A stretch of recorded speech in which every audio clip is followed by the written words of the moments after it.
Hey guys, this is Aaron from Gnome Grown.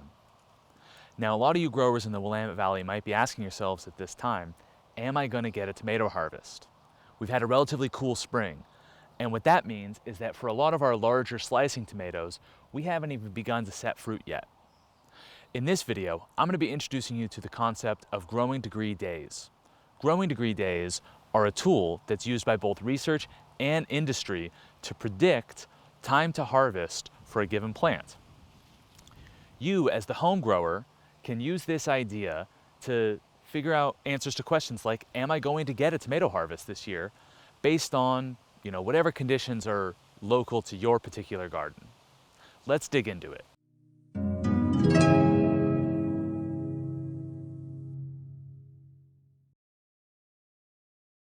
Now this tomato here is a beefsteak tomato. This is a warm-loving, cold, intolerant variety. What that means is that in a cooler year, like the one we're experiencing now, we may not accumulate enough growing degree days from the time of planting to the time when it's going to start freezing again for us to actually get a harvest. Now you'll notice this variety is flowering, but none of the fruits have actually set yet, and there's no fruit actually growing on this tomato as of yet.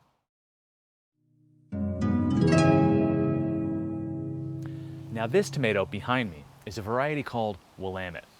Willamette is an heirloom variety of tomato that's a little more cold tolerant than that beefsteak tomato we were looking at earlier. What this means is that the lower bound for its growing degree day calculation is a little bit lower than the beefsteak tomato.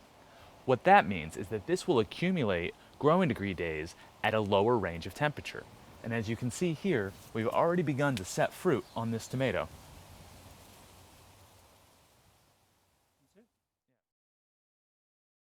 Now something you might be asking yourselves at this point is, how can I, as the home gardener, use the idea of heat units or growing degree days to get a more reliable tomato harvest?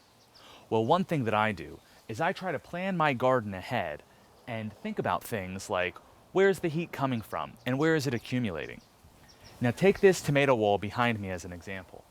Behind these tomatoes is the house, and that house is absorbing radiation from the sun throughout the day. It's also reflecting heat onto the tomatoes. In effect, what I'm doing is I'm creating a small microclimate along the back edge of my garden bed. This allows me to plant more heat-loving varieties and still get a consistent harvest from them. Well guys, that's it for this time. If you like this video, don't forget to give it a big thumbs up and hit that subscribe button so that you can get more videos from Gnome Grown. Gnome Grown is a channel dedicated to building the connection between science and gardening.